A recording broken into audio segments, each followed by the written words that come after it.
Hello friends, तो आज हम पढ़ेंगे इंडियन कॉन्स्टिट्यूशन में जो अपना फंडामेंटल राइट्स है, मूल अधिकार, उनको आज हम स्टडी करेंगे। तो चलिए शुरू करते हैं। सबसे पहले देखते हैं हम जो मूल अधिकार है अपने वो होते क्या है।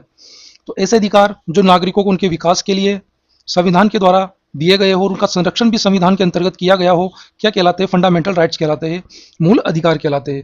अब जो मूल अधिकार है ये किसने दिए? संविधान ने दिए। तो संविधान क्या होता है? तो देखो, संविधान जो है किसी भी देश का एक सर्वोच्च कानून होता है जिसमें यह तय किया जाता है कि देश कैसे चलेगा, सरकार की संरचना कैसी होगी, ठीक है, और नागरिक जो है उनके क्या अधिकार होंगे और उनके कर्तव्य क्या होंगे, साथ में जो विभिन्न संस्थाएं हैं उनके मध्य जो शक्तियों का बंटवारा है वो कैसे होगा, ये कौन डिसाइड करता है? देश का सर्वोच्च कानून, जिसको क्या कहते हैं? संविधान कहते हैं। मान लीजिए अगर आप कोई गेम खेलोगे तो गेम खेलने से पहले उस गेम से रिलेटेड हमें नियम कायदे बनाने पड़ते हैं, तभी वो जो हम खेल रहे हैं वो क्या है? गेम है। बिना नियम कायदे का कोई गेम होता ही नहीं है। इसी प्रकार बिना नियम कायदे के कोई देश चल भी नहीं सकता, इसलिए जरूरत पड़ती है किसकी? संविधान की, जो कि सर्वोच्च कानून है। इसी प्रकार हमारे देश का जो संविधान है उसमें जो टॉपिक है अपना मूल अधिकार, उसको आज हम पढ़ रहे हैं, ठीक है। जो संविधान है आप इमेज में देख सकते हो, इसको जब हम पढ़ेंगे तो उसके अंदर हम देखते हैं इसको बेसिक स्ट्रक्चर इसका। तो देखो, संविधान को किसमें डिवाइड किया गया है? पार्ट में डिवाइड किया गया है, अर्थात भाग में। भाग को देखिए आगे डिवाइड किया हुआ है किसमें? अध्याय यानी कि चैप्टर में। चैप्टर को आगे डिवाइड किया हुआ है किसमें? अनुच्छेद, जिसको कहते हैं आर्टिकल, और आर्टिकल को आगे क्लोज यानी कि खंड में डिवाइड किया हुआ है, और क्लोज जो खंड है उसको उपखंड यानी कि सब क्लोज में डिवाइड किया हुआ है। तो पहले संविधान, संविधान के अंदर पार्ट, पार्ट के अंदर चैप्टर, चैप्टर के अंदर आर्टिकल, आर्टिकल के अंदर क्लोज, क्लोज के अंदर सब क्लोज, ठीक है। तो ये क्या है? स्ट्रक्चर है किसका? अपने सर्वोच्च कानून संविधान का। आगे बढ़े तो देखते हैं मूल अधिकार जो है, फंडामेंटल राइट, जो हमें हमारे संविधान से प्राप्त होते हैं, वो उनकी क्या विशेषताएं, क्या क्वालिटीज है। तो देखो, इससे न्यायालय का क्या है? संरक्षण प्राप्त होता है, मतलब ये न्यायालय में वाद योग्य है, अर्थात जो हमें मूल अधिकार संविधान ने दिया है उसका कोई हनन नहीं कर सकता। अगर हनन करेगा या हमारे मूल अधिकारों को कोई दबाएगा तो हम किसकी शरण ले सकते हैं? न्यायालय की शरण ले सकते हैं। नंबर 2 पॉइंट कि इन्हें देश की मूलभूत विधि अर्थात संविधान में स्थान प्राप्त है। मतलब जो हमें मूल अधिकार दिए गए हैं वो कहां से दिए गए हैं? संविधान से दिए गए हैं। तीसरा पॉइंट क्या है कि ये राज्य के विरुद्ध होते हैं, अर्थात जो हमें मूल अधिकार मिले हैं संविधान से वो आखिर किसके विरुद्ध दिए गए हैं? तो राज्य के विरुद्ध। और ये राज्य क्या है इसको हम आगे डिटेल से पढ़ेंगे। ये राज्य के विरुद्ध होते हैं और राज्य के द्वारा इनका अतिक्रमण नहीं किया जा सकता। अगला पॉइंट क्या है कि असीमित नहीं है, मतलब हमें अधिकार तो दे दिए जनता को, लेकिन इसका मतलब ये नहीं कि वो असीमित है, उनका कोई अंत ही नहीं है। मतलब उसके ऊपर कुछ उचित प्रतिबंध लगाए जा सकते हैं। किस पर? अपने फंडामेंटल राइट्स पर। बात करें कि जो अपने फंडामेंटल राइट्स है वो जो है असंशोधनीय नहीं है, अर्थात ऐसा नहीं कि उनमें संशोधन नहीं किया जा सकता। संसद जो है अनुच्छेद 368 के अंतर्गत संविधान संशोधन के माध्यम से कुछ उचित प्रतिबंध लगाकर उनमें क्या कर सकती है? संशोधन कर सकती है। किन में? अपने फंडामेंटल राइट्स में। इसलिए जो फंडामेंटल राइट्स है उसकी क्या विशेषता है कि ये असंशोधनीय नहीं है, अर्थात इनमें संशोधन किया जा सकता है। बात करें तो जो अपनी मूल अधिकार फंडामेंटल राइट है इन्हें क्या कहा गया है? भारत का मैग्ना कार्टा कहा गया है, ठीक है। मैग्ना कार्टा क्या है इसको हम आगे देखेंगे। अब देखते हैं मूल जो अधिकार है फंडामेंटल राइट, इनकी जो हिस्ट्री है, इनका जो इतिहास है वो क्या रहा, कहां से ये आए, कहां से इनका उद्भव हुआ, किसने इसको नाम दिया मूल अधिकार, इन सबको हम बाय स्टेप देखते हैं। तो पहला देखते हैं हम, तो जो मूल अधिकार है उनकी शुरुआत कहां से मानी जाती है? ब्रिटेन से। तारीख क्या है? 1215 ईस्वी। ब्रिटेन का राजा था, नाम क्या था? King John. इसके द्वारा नागरिकों के अधिकारों के लिए क्या एक कानून पारित किया जिसको क्या कहा जाता है? मैग्ना कार्टा कहा जाता है। इसलिए ब्रिटेन को मूल अधिकारों का क्या कहा जाता है? जन्मदाता एवं जननी की संज्ञा दी जाती है। किसको? ब्रिटेन को। नेक्स्ट पॉइंट, तारीख है 1791। संयुक्त राज्य अमेरिका यूएसए के द्वारा उसके नागरिक जो है उनको संविधान के द्वारा मान्यता प्राप्त कुछ मूल अधिकार प्रदान किए गए, इसलिए जो अमेरिका है उसको क्या कहा जाता है? मूल अधिकारों का जनक कहा जाता है। डायरेक्टली जो मूल अधिकार दिए वो अमेरिका ने दिए, लेकिन मूल अधिकारों का जो उद्भव है वो शुरुआत कहां से हो गई थी? 1215 ईस्वी में। कहां से? ब्रिटेन से किम जोन द्वारा एक कानून पारित किया, नाम क्या दिया उसको? मैग्ना कार्टा, वहां से। अगली तारीख क्या है? 1815 ईस्वी। नाम है बाल गंगाधर तिलक। इन्होंने स्वराज्य विधेयक के माध्यम से मूल अधिकारों की क्या की? मांग की। और ये जो बाल गंगाधर तिलक है ये पहले भारतीय है जिन्होंने मूल अधिकारों की क्या करी? मांग करी। नेक्स्ट जो है 1915 ईस्वी में जो होम रूल लीग आंदोलन है किसने चलाया था? एनी बेसेंट ने। उसके माध्यम से भारत में क्या की गई? मूल अधिकारों की मांग की गई, डिमांड की गई। अगला है 1928 ईस्वी में मोतीलाल नेहरू ने नेहरू रिपोर्ट पेश की, जिसमें उन्होंने मूल अधिकारों की मांग की और कुछ मूल अधिकारों को अपनी रिपोर्ट में शामिल भी किया। मतलब मांग करने वाले पहले व्यक्ति तो कौन थे? बाल गंगाधर तिलक। लेकिन मोतीलाल नेहरू ऐसे पहले व्यक्ति है जिन्होंने मांग तो की, साथ ही साथ कुछ मूल अधिकार भी क्या कर दिए, अपनी रिपोर्ट में शामिल कर दिए कि ये है मूल अधिकार अपने लोगों के होने चाहिए। नेक्स्ट पॉइंट क्या है कि 1931 ईस्वी में कांग्रेस के कराची अधिवेशन, जिसकी अध्यक्षता किसने करी, सरदार पटेल ने की। उन्होंने इस अधिवेशन में नागरिकों के लिए मूल अधिकारों की क्या करी, मांग उठाई। इस अधिवेशन में स्पष्ट रूप से यह मांग की गई कि स्वतंत्र भारत में सभी नागरिकों को मूल अधिकार उपलब्ध करवाए जाएंगे। किसने उठाई आवाज, कराची अधिवेशन में, जिसकी अध्यक्षता किसने की, सरदार पटेल ने। नेक्स्ट बात करें कि जवाहरलाल नेहरू जो है वो प्रथम भारतीय है जिन्होंने न केवल स्पष्ट रूप से मूल अधिकारों की मांग की, अपितु इसके प्रारूप का निर्माण भी कर दिया कि यह है मूल अधिकार, इसके प्रारूप ये है और ये इतने सारे मूल अधिकार जो है अपने देश के लोगों को मिलने चाहिए। इनके द्वारा मूल अधिकारों को संविधान की अंतरात्मा की संज्ञा भी दी गई, ये वेरी इंपॉर्टेंट है। किसके द्वारा, जवाहरलाल नेहरू के द्वारा। अगला जो पॉइंट है वो क्या कि संविधान सभा में सरदार पटेल के नेतृत्व में जो मूल अधिकार तथा अल्पसंख्यक की समिति, वो आचार्य कृपलानी के नेतृत्व में जो उप समिति का गठन किया गया, तथा इसी की अनुशंसा पर जो है ये दो समितियां, इसी की अनुशंसा पर क्या, एक तो सरदार पटेल और एक आचार्य कृपलानी, इन्होंने नेतृत्व किया किसका, मूल अधिकार अल्पसंख्यक समिति का। इसी की अनुशंसा पर क्या हुआ, संविधान में भाग 3 जोड़ा गया और भाग 3 में अनुच्छेद 12 से लेकर 35 जोड़ा गया, और जो अनुच्छेद 12 से लेकर अनुच्छेद 35 है वो मूल अधिकारों का उसमें उल्लेख मिलता है, जिसका प्रावधान भारत ने संयुक्त राज्य अमेरिका से ग्रहण किया। अब इससे यह पता चल गया कि मूल अधिकार संविधान के कौन से भाग में है, भाग 3 में। अनुच्छेद कौन कौन से, अनुच्छेद 12 से लेकर के अनुच्छेद 35 तक किसका वर्णन है, मूल अधिकारों का वर्णन किया गया है। नेक्स्ट देखिए तो मूल अधिकारों के उद्देश्य। तो देखो मूल अधिकार के जो उद्देश्य क्या क्या है, मुख्य उद्देश्य लोकतांत्रिक राजनीतिक व्यवस्था का क्या करना, निर्माण करना, और विधि के शासन को क्या करना, सुनिश्चित करना। अगला जो है मूल अधिकार क्या है, व्यक्ति की स्वतंत्रता और सामाजिक नियंत्रण के मध्य जो समन्वय, जो कॉम्बिनेशन स्थापित करता है, वो कौन करता है, अपने मूल अधिकार, फंडामेंटल राइट्स। क्योंकि मूल अधिकार मिलेंगे तभी व्यक्ति क्या होगा, स्वतंत्र होगा, बोलने के लिए स्वतंत्र होगा, चलने फिरने घूमने फिरने सबके लिए क्या होगा, स्वतंत्र होगा। अगर व्यक्ति की स्वतंत्रता ही नहीं होगी तो उसका सामाजिक विकास नहीं होगा। अर्थात जो मूल अधिकार है वो व्यक्तिगत स्वतंत्रता और सामाजिक नियंत्रण के मध्य क्या करता है, समन्वय स्थापित करता है। ये क्या है अपने मूल अधिकारों का उद्देश्य। बात करें मूल अधिकार तो कुछ इंपॉर्टेंट पॉइंट क्या है कि भारतीय संविधान के भाग 3 को क्या कहा, मैग्ना कार्टा कहा, ठीक है। और संविधान की आधारशिला की संज्ञा दी किसको, संविधान के भाग 3 को। क्यों, क्योंकि संविधान का भाग 3 किससे रिलेटेड है, मूल अधिकार, फंडामेंटल राइट से। अनुच्छेद 15 हमने देखा था, मूल अधिकार अनुच्छेद 12 से 35 तक है, ठीक है। उन अनुच्छेदों में आर्टिकल्स में आर्टिकल 15, 16, 19, 29 एवं 30, ये टोटल 5 आर्टिकल है जो केवल भारतीय नागरिकों के द्वारा ही उपयोग किए जा सकते हैं। अर्थात भारत के बाहर का, अदर कंट्री का कोई भी नागरिक भारत आए तो वो ये जो 5 आर्टिकल के, इनके आधार पर सरकार के विरुद्ध किसी न्यायालय में नहीं जा सकता या सरकार से इन मूल अधिकारों के परिप्रेक्ष्य में कोई डिमांड नहीं कर सकता। क्यों, क्योंकि ये टोटल 5 जो 15, 16, 19, 29 और 30 ये आर्टिकल है, ये केवल इंडियन सिटीजन को दिया गया है। नेक्स्ट जो पॉइंट वो क्या कि अनुच्छेद 17 और अनुच्छेद 24 क्या है, निरपेक्ष मूल अधिकार है। निरपेक्ष मूल अधिकार क्या होता है, वे अधिकार जिनका क्या हो, कोई अपवाद ना हो, जिसका क्या अपवाद नहीं हो, वो क्या है, निरपेक्ष मूल अधिकार है। बाकी अनुच्छेदों के क्या है, अपवाद है, अर्थात बाकी मूल अधिकारों के क्या है, अपवाद है। और वो अपवाद क्या है, जब आगे हम डिटेल से पढ़ेंगे, बिल्कुल इंटरेस्टिंग तरीके से हम सारे अपवाद को पढ़ेंगे, समझेंगे और जो अपना फंडामेंटल राइट्स है उससे रिलेटेड क्वेश्चन भी करेंगे। नेक्स्ट पॉइंट क्या है, जो अपना मूल संविधान था, मूल जो संविधान लागू कब हुआ, 26 जनवरी 1950 को। उस टाइम जो अपना मतलब इंडियन कॉन्स्टिट्यूशन था उसमें टोटल कितने फंडामेंटल राइट्स थे जो लोगों को दिए गए थे, टोटल 7। लेकिन क्या हुआ आगे, एक जो अपना फंडामेंटल राइट था 7 में से एक, जिसका नाम क्या था, संपत्ति का अधिकार, इसको क्या कर दिया गया, समाप्त कर दिया गया और इसी को क्या बना दिया, कानूनी अधिकार घोषित कर दिया। तो टोटल कितने रह गए वर्तमान में, टोटल 6 अधिकार जो है अपने फंडामेंटल राइट, वो अभी जो वर्तमान में कितने, टोटल 6 रह गए। पहले कितने थे, 7 थे। कौन सा हटा दिया, संपत्ति का अधिकार हटा के कहां डाल दिया इसको, अनुच्छेद कौन सा, आर्टिकल 300 और उसका कौन सा क्लोज क, उसके अंतर्गत डाल दिया किसको, संपत्ति के अधिकार को, और क्या बना दिया इसको, कानूनी अधिकार बना दिया। अब यहां पर सवाल ये होता है कि कानूनी अधिकार और मूल अधिकार इन दोनों में अंतर क्या हुआ, तो चलिए पहले इसको समझ लेते हैं। तो देखो ये जो मूल अधिकार है ये नागरिकों को किसके विरुद्ध प्राप्त होते हैं, राज्य के विरुद्ध प्राप्त होते हैं। अब राज्य क्या है, इसको भी हम अनुच्छेद 12 में डिटेल से पढ़ेंगे कि राज्य क्या है, राज्य के अंदर कौन कौन से लोग आते हैं, कौन कौन सी संस्थाएं आती है, कौन कौन सी चीजें हैं जो राज्य के अंदर आती है, जिनके विरुद्ध देश के नागरिकों को क्या मिले हैं, मूल अधिकार मिले। अर्थात वे लोग अगर देश के नागरिकों के मूल अधिकारों का हनन करेंगे तो क्या करेंगे, जो नागरिक है सर्वोच्च न्यायालय में जाकर क्या कर लेंगे, उनका विरोध करेंगे, ठीक है।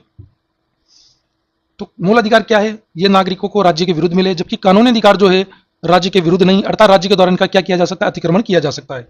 मतलब ये मानो जैसे मूल अधिकार है क्या, स्वतंत्रता का, अब चाहे वो बोलने की स्वतंत्रता हो, चलने की स्वतंत्रता हो, कहीं विदेश जाने की स्वतंत्रता हो, किसी भी टाइप की स्वतंत्रता, तो स्वतंत्रता का अधिकार क्या है, मूल अधिकार है। अगर मान लो जैसे एक फॉर एग्जांपल बोलने का अधिकार अगर एक कानूनी अधिकार होता तो गवर्नमेंट क्या करती, उसके विरुद्ध जो भी बोले कानून बना के क्या कर देती, कानून बना के उसको क्या कर देती है, उसका अतिक्रमण कर देती है और कानून बना देती है कि जो भी सरकार के विरुद्ध बोलेगा वो क्या करेगा, जेल में जाएगा।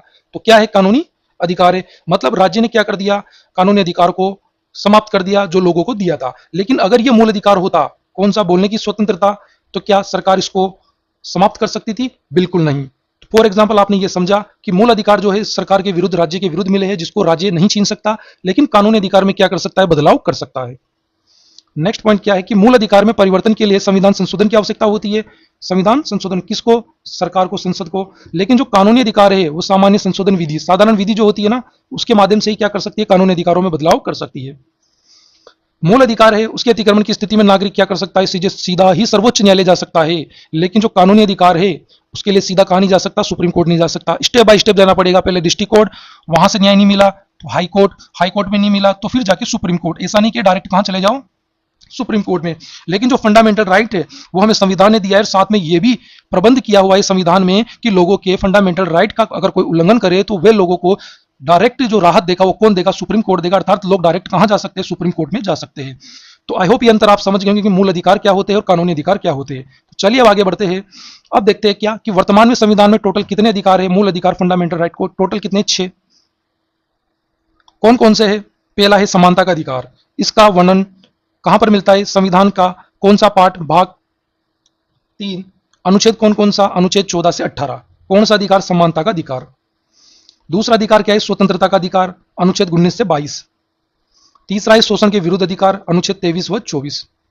फोर्थ कौन सा है, धार्मिक स्वतंत्रता का अधिकार जो लोगों को दिया हुआ है। कौन से अनुच्छेद में है, अनुच्छेद 25 से 28 में इसका वर्णन मिलता है। पांचवा जो अपना अधिकार है, फंडामेंटल राइट, वो कौन सा है, संस्कृति तथा शिक्षा का अधिकार, अर्थात सबको क्या है, शिक्षा का अधिकार प्राप्त है। कौन से अनुच्छेद में, अनुच्छेद 19 व 29 में। जो आखिरी अपना 6 नंबर का जो फंडामेंटल राइट है, कौन सा, कि संवैधानिक उपचारों का अधिकार, अनुच्छेद 32 में। अब ये जो टोटल 6 अपने मूल अधिकार है ये हमें कहां से मिले, संविधान से मिले। ठीक है, इनको हम आगे जो है डिटेल से, विस्तार से पढ़ेंगे, सभी अनुच्छेदों को पढ़ेंगे, याद भी करेंगे और इनसे रिलेटेड जो भी वाद विवाद सरकार और न्यायालय के मध्य हुए उनको देखेंगे। लेकिन अभी जो हम स्टार्ट कर रहे हैं वो कर रहे हैं क्या, फंडामेंटल राइट से रिलेटेड जो गवर्नमेंट अर्थात संसद और जो उच्चतम न्यायालय सुप्रीम कोर्ट के मध्य जो संघर्ष हुआ उसकी इंटरेस्टिंग कहानी। उसमें कभी सुप्रीम कोर्ट पावरफुल हो जाता है तो कभी गवर्नमेंट पावरफुल हो जाती है, और कभी ऐसा लगता है कि सुप्रीम कोर्ट ही सर्वोच्च है, कभी ऐसा लगता है कि गवर्नमेंट ही सर्वोच्च है। तो यह संघर्ष स्टार्ट हुआ, वो स्टार्टिंग देखेंगे और कहां पर अंत हुआ वो भी देखेंगे। तो देखो, सबसे पहले देखते हैं हम अनुच्छेद 12। अनुच्छेद 12 क्या कहता है कि जो मूल अधिकार है वो हमें किसके विरुद्ध मिले हैं, राज्य के विरुद्ध। तो अनुच्छेद 12 में किसको बताया गया है कि राज्य क्या है, अर्थात राज्य है कौन जिसके विरुद्ध नागरिकों को मूल अधिकार, फंडामेंटल राइट मिले हैं। तो इसमें क्या बताया गया, राज्य को परिभाषित किया गया है। तो चलिए, राज्य के अंतर्गत कौन कौन आते हैं, भारत सरकार, संसद, राज्य सरकार, विधानमंडल और सभी स्थानीय निकाय, पंचायती राज, नगर पालिकाएं और ऐसे अन्य सभी प्राधिकारी शामिल हैं जिन्हें संविधान या विधि के अंतर्गत नियम बनाने, कानून बनाने, आदेश जारी करने, अधिसूचना जारी करने आदि का अधिकार प्राप्त है। तो ये क्या है, राज्य कौन कौन से, भारत सरकार, जितने भी यहाँ पर विस्तार से बताए गए सब क्या है, राज्य के अंतर्गत आते हैं। और समय के साथ ही जो सुप्रीम कोर्ट अपना जो उच्चतम न्यायालय है उसने राज्य के अंदर और भी चीजों को क्या किया, सम्मिलित किया है। कौन कौन सी चीजें हैं वो, न्यायालय के द्वारा विभिन्न वाद विवाद जो हुए, ठीक है, उसके माध्यम से विभिन्न निकायों को किसमें शामिल किया, राज्य के अंतर्गत शामिल किया। जैसे विश्वविद्यालय हो गए, ओएनजीसी हो गया, बीसीसीआई, बीएसएनएल, भारतीय खाद्य निगम, एफसीआई हो गया, रेलवे बोर्ड, भारतीय विमानपत्तन, एलआईसी, यूपीएससी, ये जो संस्थान हैं समय समय पर वाद विवादों के माध्यम से न्यायालय ने क्या किया, इसको शामिल किया किसके अंतर्गत, राज्य के अंतर्गत। जैसे मान लो विश्वविद्यालय है, वहां पर हमें बोलने नहीं दिया जा रहा, लेकिन क्या है, बोलने की स्वतंत्रता, अपना फंडामेंटल राइट्स है। तो क्या हुआ, जब ये राज्य के अंतर्गत नहीं था तो बिल्कुल ये कुछ भी कर सकता था, नहीं बोलने दे तो नहीं बोलने दे। लेकिन जैसे ही संविधान ने, जैसे ही उच्चतम न्यायालय ने इसको अनुच्छेद 12 के अंतर्गत राज्य में शामिल किया, तो हम जो देश के नागरिक है उनको फंडामेंटल राइट किसके विरुद्ध मिले, इसके विरुद्ध भी मिल गए। किसके, विश्वविद्यालय, ओएनजीसी, बीसीसीआई। तो ये जितनी भी संस्थाएं समय समय पर उच्चतम न्यायालय द्वारा इनको राज्य में शामिल किया गया, और राज्य क्या है, जिनके विरुद्ध हमें क्या मिला है, फंडामेंटल राइट मिला है। अर्थात ये जो संस्थाएं, राज्य, विधानमंडल, संसद, भारत सरकार, ये क्या कर सकती है, अपने मूल अधिकारों का हनन नहीं कर सकती। बात करते हैं यहां पर एक क्वेश्चन की, कथन ए क्या है कि अनुच्छेद 12 राज्य को परिभाषित करता है, बिल्कुल सही बात है। एवं मूल अधिकार नागरिकों को राज्य के विरुद्ध प्राप्त है, यह भी बात बिल्कुल सही है। कथन बी क्या कह रहा है कि यूएनओ, यूनाइटेड नेशन ऑर्गेनाइजेशन जो है, संयुक्त राष्ट्र संघ, राज्य के अंतर्गत शामिल है। ये दो कथन है, सही विकल्प चुनना है। कौन कौन सा है अपने पास, कि दोनों कथन सही है, दूसरा ऑप्शन दोनों गलत है, तीसरा क्या है, ए सही परंतु बी गलत है। फोर्थ ऑप्शन क्या है कि ए गलत परंतु बी सही है। आंसर आपको कमेंट में करना है। अनुच्छेद 12 अभी हमने जस्ट पहले पढ़ा है। एक कथन बी इसने एक्स्ट्रा ऐड कर दिया कि यूएनओ ये संस्था है, ये क्या राज्य के अंतर्गत आती है। सही विकल्प चुनना है। जो सही विकल्प है आप क्या करेंगे, कमेंट करेंगे। ठीक है, चलिए आगे बढ़ते हैं। अब देखते हैं अनुच्छेद 13। अनुच्छेद 13 क्या है कि देखो, अनुच्छेद 12 में हमने देखा क्या कि राज्य कौन है, राज्य की परिभाषा क्या है, राज्य के अंतर्गत कौन कौन आते हैं। अब अनुच्छेद 13 जो है वो क्या है कि अगर वो राज्य अपने अर्थात नागरिकों के फंडामेंटल राइट का हनन करे, अर्थात उनको छीने, तो क्या होगा, हम कहां जा सकते हैं, सुप्रीम कोर्ट जा सकते हैं। अर्थात उनकी हमारे फंडामेंटल राइट की रक्षा कौन करेगा, न्यायालय करेगा। न्यायालय में सुप्रीम कोर्ट भी है, हाई कोर्ट भी है। किसके तहत, अनुच्छेद 13 के तहत। किसको सुरक्षा कवच माना है, न्यायालय को। ठीक है, और न्यायालय को जो है मूल अधिकारों का सजग प्रहरी बनाया गया है अनुच्छेद 13 के तहत। अब देखो, जो न्यायालय है वो इसके अंतर्गत न्यायालय को अधिकार प्रदान किया गया है कि राज्य द्वारा निर्मित किसी भी ऐसी विधि जो कि मूल अधिकारों से असंगत, उसे अवैध घोषित कर सकती है। मतलब अगर राज्य कोई भी नियम कानून बनाती है और उस नियम कानून के द्वारा अपने अपने जो देश के नागरिकों के जो फंडामेंटल राइट है उनका अगर हनन हो रहा हो, ठीक है, या उसका अतिक्रमण किया जा रहा हो, तो क्या कर सकती है न्यायालय, उस नियम और कानून को क्या कर सकती है, अवैध घोषित कर सकती है। अर्थात अप्रत्यक्ष रूप से न्यायिक पुनरावलोकन की अभिव्यक्ति होती है। मतलब सरकार कोई भी कानून बनाए उसकी जांच कौन करेगा, न्यायालय करेगा। न्यायालय में कौन कौन है, सुप्रीम कोर्ट और हाई कोर्ट।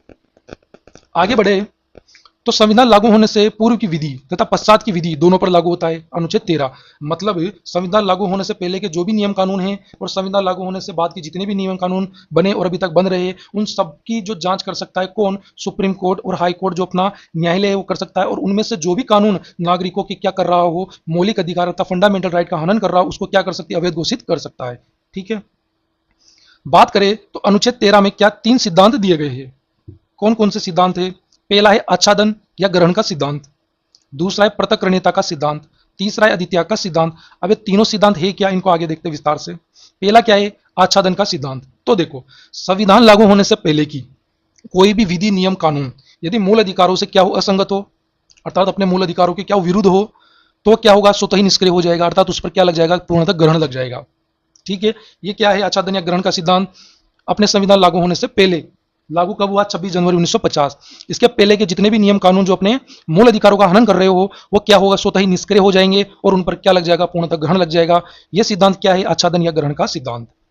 अपना जो नेक्स्ट सिद्धांत है वो कौन सा, पृथक्करणीयता का सिद्धांत। अब ये क्या है, तो देखो, राज्य द्वारा निर्मित विधि का यदि कोई भाग मूल अधिकारों से क्या है, असंगत है, तो न्यायालय के द्वारा केवल उसी भाग को अवैध घोषित किया जा सकेगा, ना कि संपूर्ण विधि को।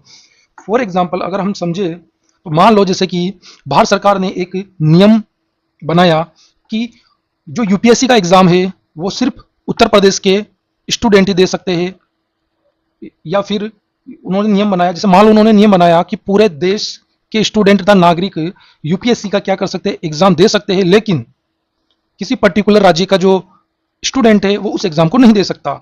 तो ये बताओ कि जो पर्टिकुलर जिस राज्य का है स्टूडेंट है वो उस एग्जाम को नहीं दे सकता, वो उसके साथ क्या हुआ, भेदभाव हुआ। जबकि मौलिक अधिकार क्या है, सबके साथ समानता, समानता का अधिकार, स्वतंत्रता का अधिकार। अर्थात क्या, जो पर्टिकुलर राज्य है वहां के स्टूडेंटों के जो फंडामेंटल राइट का क्या हो रहा है, हनन हो रहा है, कौन कर रही है, भारत सरकार उनका क्या कर रही है, फंडामेंटल राइट का हनन कर रही है। अब देखो, तो न्यायालय क्या कर सकता है कि जो नियम बनाया क्या कि संपूर्ण देश के नागरिक यूपीएससी का एग्जाम दे सकते हैं, लेकिन पर्टिकुलर राज्य का नागरिक या स्टूडेंट उस एग्जाम को नहीं दे सकता। तो न्यायालय क्या कर सकता है कि इस नियम से सिर्फ एक लाइन हटाएगा, कौन सी, कि पर्टिकुलर राज्य का नागरिक या स्टूडेंट इस एग्जाम को नहीं दे सकता, उसको हटा देगा। बाकी जो बचा वो क्या रहेगा, मान्य रहेगा। मतलब कहने का मतलब ये है कि कोई नियम अर्थात विधि निर्माण हुई तो उस विधि के उस भाग को उस सीमा तक ही हटाया जा सकता है जिस सीमा तक वो क्या कर रहा हो, देश के नागरिकों के मौलिक अधिकारों का हनन कर रहा हो। अर्थात पूरी विधि को हटाने से मतलब नहीं है, सिर्फ उसी पार्ट को हटाया जाएगा जो पार्ट क्या कर रहा हो, फंडामेंटल राइट का उल्लंघन कर रहा हो। अर्थात न्यायालय के द्वारा असंगत भाग को मूल विधि से पृथक किया जा सकता है। तो ये क्या है, पृथक्करणीयता का सिद्धांत। अगला जो सिद्धांत है वो क्या है, अद्वितीयता का सिद्धांत। अद्वितीयता का सिद्धांत क्या है कि इसके अंतर्गत यह उपबंध किया गया कि नागरिकों के द्वारा अपने मूल अधिकारों का परित्याग नहीं किया जा सकता। मतलब ये क्या है सिद्धांत, इसमें यह कहा गया कि जो नागरिक है वो अपने मूल अधिकारों का परित्याग नहीं कर सकते। मतलब जीने का सबको अधिकार है, क्या फंडामेंटल राइट है। अब कोई नागरिक कहेगा नहीं मुझे तो मरना है, अब वो कहेगा सरकार से कहेगा कि मुझे मृत्यु चाहिए, मुझे मृत्यु दीजिए, तो क्या सरकार कहेगी ठीक है आपको दे देते? बिल्कुल नहीं। क्यों? क्योंकि अधित्याग का सिद्धांत क्या कह रहा है कि नागरिकों के द्वारा अपने मूल अधिकारों का परित्याग नहीं किया जा सकता। तो उपबंध कहां पर है? अधित्याग के सिद्धांत में। कौन सी आर्टिकल में? आर्टिकल 13 में। ठीक है, लेकिन यहां पर एक चीज है इंपॉर्टेंट कि यूएसए जो अमेरिका है वहां पर नागरिक अपने मूल अधिकारों का क्या कर सकते हैं? परित्याग कर सकते हैं। अर्थात वहां पर कोई नागरिक कहेगा कि मुझे इच्छा मृत्यु चाहिए तो सरकार दे देगी। ठीक है, तो क्या हुआ अधित्याग का सिद्धांत। अब देखो, अब हम देखते हैं जो मूल अधिकार के संबंध में जो संशोधन हुए और उन संशोधनों को लेकर लोग कहां गए? न्यायालय गए। और फिर वहां जाने के बाद जो न्यायपालिका और संसद के मध्य जो संघर्ष हुए उनको हम शुरू से लेकर स्टेप बाय स्टेप देखते हैं। तो शुरू करते हैं सबसे पहले क्या कि अनुच्छेद है कौन सा? 368 368। ये क्या पावर देता है संसद को कि वो संविधान में संशोधन कर सकती है? क्या 368 पावर देता है किसको? पार्लियामेंट को, कि वो संविधान में क्या कर सकती है? संशोधन कर सकती है, अमेंडमेंट कर सकती है। तो यह शक्ति कौन दे रहा है? अनुच्छेद 368। लेकिन यहीं पर एक अनुच्छेद है कौन सा? अनुच्छेद 13, जिसका क्लोज कौन सा है? 2। इसमें यह प्रावधान किया गया है कि राज्य के द्वारा किसी भी ऐसी विधि नियम का निर्माण नहीं किया जाएगा जो मूल अधिकारों के प्रभाव को क्या करे? कम करे। अब देखो 368 तो पावर दे रहा है कि जाओ आप क्या कर सकते हो? संविधान में संशोधन कर सकते हो। अब संविधान में संशोधन का मतलब किसी भी पार्ट में संशोधन, तो यहां पर मूल अधिकार भी आते हैं।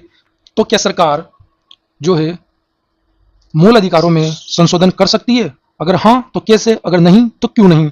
देखते हैं। साथ ही में राज्य के द्वारा क्या ऐसी विधि का निर्माण नहीं किया जाएगा जो मूल अधिकारों का क्या करे? प्रभाव कम करे। साथ में कौन से अनुच्छेद में? 1302 में। अब मतभेद होगा कि नहीं होगा? सरकार क्या करेगी? 368 के अंतर्गत क्या करेगी? मूल अधिकारों में संशोधन करेगी। लेकिन वही संशोधन लोग क्या किस बहाने सुप्रीम कोर्ट में चले जाएंगे कि यह तो अनुच्छेद 13(2) का क्या हो रहा है? उल्लंघन हो रहा है। जबकि अनुच्छेद 13(2) में क्या कहा गया है कि सरकार ऐसे किसी भी विधि का निर्माण नहीं करेगी जो मूल अधिकारों के प्रभाव को कम करे। अब जो ये 13(2) में ऐसी विधि दिया गया है, ये कौन सी विधि है? ये आगे क्या होगा? डिफाइन करना होगा। तो चलिए देखते हैं, संघर्ष को स्टार्ट करते हैं। तो जो न्यायपालिका और संसद के मध्य वाद विवाद चालू हुआ, उसका जो पहला जो वाद है वो कौन सा है? शंकरी प्रसाद वर्सेस भारत संघवाद 1951। क्या है ये? तो देखो 1951 में जो गवर्नमेंट थी उस समय की, उसने क्या किया? प्रथम संविधान संशोधन किया, जिसके माध्यम से जमींदारी उन्मूलन कानून बनाए और कई सारे भूमि सुधार कानून भी बनाए। इसके माध्यम से जो गवर्नमेंट थी उसने क्या किया? लोगों की जमीनें छीनना स्टार्ट कर दिया था, अधिग्रहण करना शुरू कर दिया। किनकी? जिनके पास हद से ज्यादा जमीन थी, हद से ज्यादा प्रॉपर्टी थी, उसको क्या करा? गवर्नमेंट ने अधिग्रहण करना शुरू कर दिया। और जिनकी अधिग्रहण की जा रही थी उनमें से एक थे कौन? शंकरी प्रसाद। अब शंकरी प्रसाद ने क्या कर दिया? इसको चुनौती दे दी। कहां पर? उच्चतम न्यायालय सुप्रीम कोर्ट में। किसको चुनौती दी? संविधान संशोधन अधिनियम 1951 को। तर्क क्या दिया? किस आधार पर चुनौती दी? तो उन्होंने तर्क दिया कि अनुच्छेद जो 13(2) था, अनुच्छेद 13(2) क्या था? अनुच्छेद 13(2) क्या था कि इसके अंतर्गत ये उपबंध किया गया कि गवर्नमेंट जो है कोई भी ऐसी नियम कानून या विधि नहीं बनाएगी जो क्या करती हो? लोगों के फंडामेंटल राइट को छीनती हो, अर्थात जो मूल अधिकार है उनका हनन करती हो। तो अपीलार्थी ने तर्क क्या दिया कि जो अनुच्छेद 13(2) है उसके अंदर जो विधि शब्द दिया है, उस विधि शब्द में ये जो संविधान संशोधन विधि है वो भी शामिल है। अगर ये शामिल है तो संविधान संशोधन विधि के माध्यम से भी क्या नहीं कर सकती सरकार? फंडामेंटल राइट में क्या नहीं कर सकती? चेंज नहीं कर सकती। अब चूंकि सरकार ने क्या किया? लोगों की जमीनें संपत्ति अधिग्रहण करना शुरू कर दिया। अब चूंकि उस टाइम पे अपने पास टोटल कितने मौलिक अधिकार थे? 7 थे। उनमें से जो कौन सा था? संपत्ति का अधिकार, उसको क्या कर रही थी? गवर्नमेंट छीन रही थी। इसी को क्या किया? जो शंकरी प्रसाद है उसने क्या किया? न्यायालय में चुनौती दे दी। तर्क क्या दिया कि अनुच्छेद 13(2) के अंतर्गत विधि शब्द में संशोधन जो विधि है, संविधान संशोधन विधि, वो भी शामिल है। अतः जो संसद है वो आर्टिकल 368 के अंतर्गत संविधान संशोधन के माध्यम से भी क्या नहीं कर सकती? फंडामेंटल राइट में संशोधन नहीं कर सकती। तर्क सुना, न्यायालय ने क्या निर्णय दिया? तो देखो न्यायालय ने क्या किया? अपीलार्थी के तर्क को क्या कर दिया? अस्वीकार कर दिया। और क्या निर्णय दिया कि अनुच्छेद 13(2) में जो विधि शब्द है वो केवल सामान्य विधि शामिल है, उसके अंतर्गत संविधान संशोधन विधि शामिल नहीं है। इसका मतलब क्या हुआ कि जो गवर्नमेंट है वो संविधान संशोधन के माध्यम से क्या कर सकती है? लोगों के फंडामेंटल राइट को छीन सकती है। किसने कहा? उच्चतम न्यायालय में। तो ये कौन सा वाद था? शंकरी प्रसाद भारत संघवाद। जीत किसकी हुई? गवर्नमेंट की। आगे देखिए, तो जो उच्चतम न्यायालय है उसके द्वारा यह निर्णय दिया गया कि अनुच्छेद 368 के अंतर्गत संसद जो है अपनी संशोधन शक्ति के माध्यम से मूल अधिकारों में क्या कर सकती है? परिवर्तन कर सकती है। अर्थात न्यायालय के अनुसार साधारण विधि एवं संविधान संशोधन विधि एक दूसरे से पृथक है। अगर ये संविधान संशोधन विधि और साधारण विधि ये सब एक होती तो जो विधि शब्द है किस आर्टिकल में दिया है? 13(2) में। और 13(2) में जो दिया है कि सरकार ऐसी विधि का निर्माण नहीं करेगी जो लोगों की क्या छीने? अधिकार छीने। ठीक है, कौन से? Fundamental rights. चलिए आगे बढ़े। सेकंड केस कौन सा है? सज्जन सिंह वर्सेस राजस्थान राज्यवाद 1965। इसमें भी संपत्ति का ही मैटर है। गवर्नमेंट क्या कर रही थी? अधिग्रहण कर रही थी किसको? संपत्ति को। उच्चतम न्यायालय के द्वारा इसमें क्या किया गया? वही निर्णय दिया गया जो पूर्व में पहले वाले में दिया गया था, अर्थात अपने पूर्व में दिए गए निर्णय को ही क्या करा? आगे बढ़ाया, अर्थात उसी को माना। उच्चतम न्यायालय के अनुसार संसद अनुच्छेद 368 के अंतर्गत मूल अधिकारों में संशोधन कर सकती है। तो जो यहां तक तो क्या किसकी जीत हो रही है? अभी तक गवर्नमेंट की जीत हो रही है। किसकी? संसद की। मतलब संसद पावरफुल है यहां तक। अगला कौन सा है? गोलकनाथ वर्सेस पंजाब राज्यवाद 1967। पंजाब सरकार ने क्या किया था? गोलकनाथ जो था उसकी जमीन को अधिग्रहण किया था। तो गोलकनाथ भी कहां चला गया? सुप्रीम कोर्ट चला गया और चुनौती दे दी। इसके अंतर्गत उच्चतम न्यायालय के द्वारा अपने पूर्व में दिए गए निर्णयों को परिवर्तित कर दिया। अब आया वक्त किसका? बदलाव का। दो वाद देखे, दोनों वाद किसके पक्ष में था? सरकार के पक्ष में, संसद के पक्ष में। न्यायालय कह रहा है कि संसद अर्थात सरकार नागरिकों के मूल अधिकारों में क्या कर सकती है? परिवर्तन। ना सिर्फ मूल अधिकारों में, किसी में भी परिवर्तन कर सकती है। क्यों? क्योंकि सरकार के पास सबसे बड़ा हथियार कौन सा है? संविधान संशोधन विधि। यह पावर कौन दे रहा है? पावर दे रहा है आर्टिकल 368। मतलब आर्टिकल 368 गवर्नमेंट की सबसे बड़ी शक्ति है। ये कौन कह रहा है? खुद न्यायालय कह रहा है। लेकिन उन दो वादों में जो न्यायालय ने निर्णय दिया उसको इस वाद में बदल दिया। इस वाद में क्या हुआ? उच्चतम न्यायालय के द्वारा अपने पूर्व में दिए गए निर्णय को क्या कर दिया? बदल दिया। और न्यायालय के द्वारा अनुच्छेद 13(2) के अंतर्गत जो विधि शब्द है उसमें जो साधारण विधि, जो पहले के दो वाद में कहा कि उसमें सिर्फ साधारण विधि है, संविधान संशोधन विधि उसमें शामिल नहीं है, लेकिन इस वाद में क्या कर लिया न्यायालय ने? जो संविधान संशोधन विधि है उसको भी शामिल कर लिया। आर्टिकल 13 के खंड 2 में जो विधि शब्द है उसमें शामिल कर लिया। अर्थात न्यायालय के अनुसार संसद अनुच्छेद 368 के अंतर्गत संविधान संशोधन विधि के माध्यम से मूल अधिकारों में क्या नहीं कर सकती? परिवर्तन नहीं कर सकती। अब यहां पर कौन पावरफुल हो गया? यहां पर अपने सुप्रीम कोर्ट न्यायालय पावरफुल हो गया। और यहां पर सरकार की जो पावरफुल जो शक्ति थी, कौन सी शक्ति? 368, जिसके तहत सरकार क्या कर सकती थी? लोगों के मूल अधिकारों को छीन सकती थी। वो पावर छीन ली किसने? न्यायालय ने। अब आगे क्या होता है देखिए। उच्चतम न्यायालय ने मूल अधिकार को सर्वोच्च, पवित्र और सम्मान्य माना। क्या कहा उच्चतम न्यायालय ने? मूल अधिकार जो है वो क्या है? सर्वोच्च है, पवित्र है और सम्मानीय है। अर्थात गवर्नमेंट जो है 368 के माध्यम से क्या नहीं कर सकती? फंडामेंटल राइट्स में संशोधन नहीं कर सकती। जो न्यायालय है उसके अनुसार जो मूल अधिकारों में संशोधन के लिए क्या करना पड़ेगा? संविधान सभा जैसी संस्था का गठन किया जाना चाहिए, तभी जाकर जो है मूल अधिकारों में क्या किया जा सकता है? संविधान संशोधन किया जा सकता है। उच्चतम न्यायालय के द्वारा क्या किया गया? भविष्यलक्षी निर्णय का सिद्धांत प्रतिपादित किया। अब यह भविष्यलक्षी निर्णय का सिद्धांत क्या है? तो इसके अनुसार अब मूल अधिकारों में संशोधन नहीं किया जा सकेगा। लेकिन ये जो 1967 के पहले जो सरकार ने मूल अधिकार में जो भी परिवर्तन किए वो तो मान्य रहेंगे, लेकिन 1967 के बाद जितने भी किए जाएंगे 1967 से वो क्या होंगे? मान्य नहीं होंगे। ठीक है, तो कौन सा वाद है अपना? गोलकनाथ वर्सेस पंजाब राज्यवाद। इसमें ऐतिहासिक फैसला क्या हुआ कि जो न्यायालय है उसने अपने जो पहले दो वाद थे उसमें दिए गए निर्णय को पूरी तरह से पलट दिया। अब देखो थर्ड वाद हमने देखा, क्या हुआ? सरकार की शक्ति छीन ली। अब सरकार चुपचाप तो बैठेगी नहीं। अब देखो क्या किया गवर्नमेंट ने? 24वां संविधान संशोधन किया 1971 में। इसके तहत क्या किया? तो गवर्नमेंट है इस संशोधन अधिनियम के माध्यम से जो गवर्नमेंट है उसने जो अनुच्छेद 13 है उसमें एक क्लोज जोड़ दिया। कौन सा? 4। और उसमें यह निर्धारित किया गया कि अनुच्छेद 368 के अंतर्गत प्रयुक्त संविधान संशोधन विधि अनुच्छेद 13 के अंतर्गत प्रयुक्त विधि में शामिल नहीं है। भाई अनुच्छेद 13(2) में क्या है? न्यायालय ने क्या बताया कि सरकार, अनुच्छेद 13(2) में क्या है कि सरकार ऐसी विधि का निर्माण नहीं करेगी जो लोगों के क्या करे? फंडामेंटल राइट को छीने। न्यायालय ने क्या कर दिया? उस विधि में न्यायालय ने कहा कि इस विधि में सामान्य संशोधन विधि भी शामिल है और संविधान संशोधन विधि, सब कुछ जो विधियां हैं संशोधन करने की सभी किसमें शामिल है? उस विधि में, जिसका उल्लेख कहां पर है? आर्टिकल 13(2) में। सरकार वहां पर क्या हुई? हार गई। अब सरकार ने क्या किया? फोर्थ में देख रहे हैं हम क्या? 24वां संविधान संशोधन किया। उसमें क्या जोड़ दिया? आर्टिकल जो 13 था उसमें क्लोज 4 जोड़ दिया और एक परमानेंट क्या किया? अपने लिए पावरफुल उपाय कर दिया। क्या? कि जो क्लोज 4 जोड़ा उसमें गवर्नमेंट ने क्या कहा कि जो संविधान संशोधन विधि है जो अनुच्छेद 368 के तहत, वो अनुच्छेद 13 के अंतर्गत प्रयुक्त विधि में शामिल नहीं होगी। अर्थात जो संविधान संशोधन विधि है वो अलग है और जो आर्टिकल 13 के अंतर्गत जो प्रयुक्त विधि है वो अलग है। अर्थात संसद के द्वारा गोलकनाथ वाद में दिए गए निर्णय को चुनौती दी गई और अनुच्छेद 368 के अंतर्गत मूल अधिकारों में संशोधन की शक्ति क्या कर ली? फिर से प्राप्त कर ली। अब बताओ ये किसको चुनौती दे दी? गवर्नमेंट ने सुप्रीम कोर्ट को। अब बारी किसकी आएगी? अपने न्यायालय की। इस संशोधन के माध्यम से साथ में गवर्नमेंट ने क्या किया, जो राष्ट्रपति है उसको बाध्य कर दिया, क्या, संविधान संशोधन विधेयक पर हस्ताक्षर करने के लिए बाध्य कर दिया। मतलब कोई भी नियम अगर बनता है वो पहले क्या होता है, विधेयक होता है, संसद से पास होता है, संसद के दोनों सदन हो, उसके बाद जो फाइनल में राष्ट्रपति के पास जाता है, वहां से पास होने के बाद ही वो विधेयक क्या बनता है, कानून बनता है। लेकिन जो गवर्नमेंट है उसने जो 24वां संशोधन अधिनियम किया, 24वां जो संशोधन अधिनियम है 1971, उसके माध्यम से क्या कर दिया, राष्ट्रपति को बाध्य कर दिया कि राष्ट्रपति को जो है पास करना होगा क्या, संविधान संशोधन अधिनियम, बाकी और अधिनियम नहीं, लेकिन जो संविधान संशोधन अधिनियम है आर्टिकल 368 के तहत उसको पास करने के लिए क्या कर दिया, बाध्य कर दिया। ये दो काम किए किसने, गवर्नमेंट ने। कौन से संविधान संशोधन से, 24वां संविधान संशोधन, यहां पर मिस्टेक हो गया, इसको अधिनियम है, ठीक है।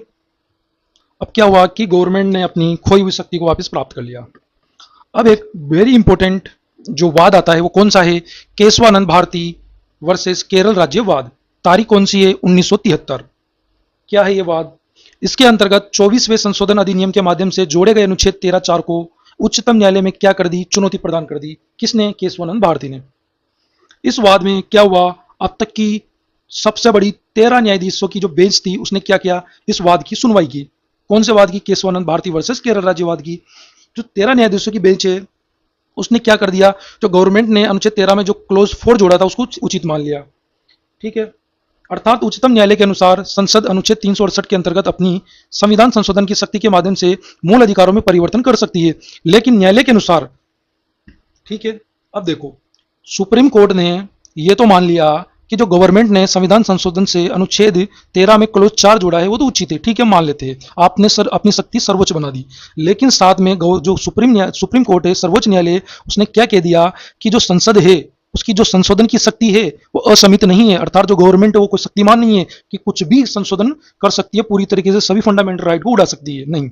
उसकी जो संशोधन की शक्ति है वो क्या है, सीमित है। अब ये सीमित कैसे है, यहां पर एक कंसेप्ट दिया, किसने, उच्चतम न्यायालय ने, किसका, मूल ढांचा या आधारभूत ढांचा, बेसिक स्ट्रक्चर, इसका कंसेप्ट दिया। किसने, उच्चतम न्यायालय ने। कौन से वाद में, केशवानंद भारती वर्सेस केरल राज्यवाद 1973 में। अर्थात जो सरकार है कुछ भी संशोधन कर सकती है, बिल्कुल आजाद है, पूरी पावर है, लेकिन संविधान के मूल ढांचे को बदल नहीं सकती, अर्थात उसमें परिवर्तन नहीं कर सकती। अब यहां पर सवाल आता है, किसके अंदर, गवर्नमेंट के अंदर आया सवाल, क्या कि आपने कहा कि हम परिवर्तन कर सकते हैं, लेकिन किसमें परिवर्तन नहीं कर सकते, संविधान के मूल ढांचे, आधारभूत ढांचे में, अर्थात बेसिक स्ट्रक्चर में। तो आप ये तो बताइए कि बेसिक स्ट्रक्चर है क्या। अब यहां पर जो है न्यायालय ने क्या कहा, न्यायालय ने यह कहा कि जो बेसिक स्ट्रक्चर है हम समय समय पर इसको डिफाइन कर देंगे। अर्थात समय समय पर वाद के जरिए जो जो नई नई चीजें आएगी, हम चाहे तो उसको बेसिक स्ट्रक्चर में शामिल कर लेंगे, नहीं चाहे तो आप उसमें संशोधन कर सकते हो। और इसका मतलब पावरफुल कौन बन गया, सुप्रीम कोर्ट पावरफुल बन गया, ठीक है। अब आता है कौन सा, 42वां संविधान संशोधन अधिनियम 1976। गवर्नमेंट की जो संशोधन शक्ति थी उसको क्या कर दिया था, न्यायालय ने सीमित कर दिया था। किस के माध्यम से, बेसिक स्ट्रक्चर, कॉन्स्टिट्यूशन के बेसिक स्ट्रक्चर के माध्यम से। अब गवर्नमेंट ने क्या किया, कॉन्स्टिट्यूशन अमेंडमेंट किया। कौन सा, 42, कब, 1976 को। इसके माध्यम से जो आर्टिकल 368 है उसमें 2 क्लोज जोड़ दिए। कौन कौन से, 4 और 5। और इसके अंतर्गत संसद ने अपनी जो संशोधन की शक्ति उसको असीमित कर दिया। अब ये असीमित कैसे किया, तो चलिए देखते हैं। इसके माध्यम से जो जो 2 नए क्लोज जोड़े थे, 4 और 5, उसमें सरकार ने यह कह दिया कि जो संसद संविधान में संशोधन करेगी उसको न्यायालय में जांच नहीं की जा सकती, अर्थात न्यायालय उसकी समीक्षा नहीं कर सकता, अर्थात न्यायालय के दायरे में वो चीज नहीं आती। अगर ऐसा हो तो जो गवर्नमेंट है उसकी जो संशोधन की पावर है वो तो वापस असीमित हो गई। तो जो 42वां संविधान संशोधन है उसके तहत गवर्नमेंट ने क्या कर लिया रे, अपनी पावर को फिर से अनलिमिटेड कर लिया। अब देखो इस संशोधन के माध्यम से संसद ने क्या की, अपनी सर्वोच्चता स्थापित करने का प्रयास किया। किसके माध्यम से, 42वें संविधान संशोधन अधिनियम 1976 के माध्यम से। अब देखो वाद आता है कौन सा, मिनर्वा मिल्स वर्सेस भारत संघवाद 1980। अब हमने देखा था लास्ट वाले में, हमने पॉइंट में देखा था कि गवर्नमेंट ने 42वां संविधान संशोधन किया, उसके माध्यम से जो उसकी संशोधन की शक्ति थी उसको क्या कर दिया था, असीमित बना दिया था। क्या कहकर, ये कहकर कि जो गवर्नमेंट की जो संशोधन की जो पावर है और उसके तहत जो संशोधन करती है वो किसके दायरे में नहीं आता, न्यायालय के दायरे में नहीं आता, अर्थात न्यायालय को उस चीज से आउट कर दिया। अब बारी आती किसकी, न्यायालय की। केस है कौन सा, मिनर्वा मिल्स वर्सेस भारत संघवाद 1980। इसमें जो है उच्चतम न्यायालय ने क्या कर दिया, जो गवर्नमेंट ने 42वां संविधान संशोधन किया था और उसके तहत अनुच्छेद 368 में क्लोज 4 और 5 जोड़ा था, उसको अवैध घोषित कर दिया। क्या कहकर, जी आपके जो 2 क्लोज आपने जोड़े ये किसका उल्लंघन कर रहे हैं, जो संविधान के जो बेसिक स्ट्रक्चर है, मूल ढांचा, उसका क्या करे, उल्लंघन कर रहे हैं, और इस आधार पर क्या कर दिया, इनको अवैध घोषित कर दिया। किसने, उच्चतम न्यायालय ने। अब गवर्नमेंट ने पूछा तो आपने तो मूल अधिकार जो बेसिक स्ट्रक्चर उसकी परिभाषा ही नहीं दी थी कि क्या क्या चीजें इसके अंदर शामिल है। तो यहां पर जो है सुप्रीम न्यायालय ने 3 शब्द दिए। क्या, पहला है संसद की सीमित संशोधन शक्ति, दूसरा है न्यायपालिका की स्वतंत्रता, और तीसरा है न्यायिक पुनर्वालोकन। ये 3 शब्दों को किसमें शामिल कर लिया, मूल ढांचे में। और जो न्यायालय है उसने क्या कह दिया कि जो 3 शब्द है किसमें शामिल है, मूल ढांचे में। अर्थात जो गवर्नमेंट ने 42वें संविधान संशोधन के तहत जो न्यायिक पुनर्वालोकन थी, अर्थात जो न्यायपालिका की स्वतंत्रता और न्यायिक पुनर्वालोकन की जो शक्ति थी उसको छीन रही थी कौन, गवर्नमेंट, उसको क्या कर दिया, मूल ढांचे में शामिल करके क्या कर दिया, अवैध घोषित कर दिया। किसको, 42वें संविधान संशोधन को। तो यहां पर कौन जीत गया वापिस, उच्चतम न्यायालय। ठीक है, तो देखिए जो मूल अधिकारों में संशोधन के संबंध में जो संसद और न्यायपालिका के मध्य संघर्ष हमने देखा, उसका निष्कर्ष क्या है। निष्कर्ष यह है कि जो गवर्नमेंट है वो आर्टिकल 368 के माध्यम से क्या कर सकती है, मूल अधिकारों में परिवर्तन या संशोधन तो कर सकती है, लेकिन जो न्यायालय है उसके द्वारा समीक्षा भी की जा सकेगी जो गवर्नमेंट ने संशोधन किया उसकी। और न्यायालय को अगर ऐसा लगा कि जो संशोधन या परिवर्तन है वो संविधान के मूल ढांचे का उल्लंघन कर रहा है, तो न्यायालय क्या कर सकता है, उसे अवैध घोषित कर सकता है। बेसिक तौर पर देखें तो यहां पर कौन पावरफुल है, सुप्रीम कोर्ट। ठीक है, चलिए देखते हैं एक क्वेश्चन जिसका जवाब देना है आपको, किसमें, कमेंट में। कथन 1 क्या कह रहा है कि संसद द्वारा मूल अधिकारों में किए गए संशोधनों की उच्चतम न्यायालय के द्वारा समीक्षा की जा सकती है। कथन बी क्या है, संसद के द्वारा यदि मूल अधिकारों में संशोधन कर उसे 9वीं अनुसूची में शामिल कर दिया जाता है तो न्यायालय उसकी समीक्षा नहीं कर सकेगा। विकल्प क्या है, दोनों कथन सही, दोनों कथन गलत, ए सही बी गलत, ए गलत बी सही। सही आंसर करना है आपको कमेंट में। मिलते हैं नेक्स्ट वीडियो में, तब तक के लिए बाय बाय।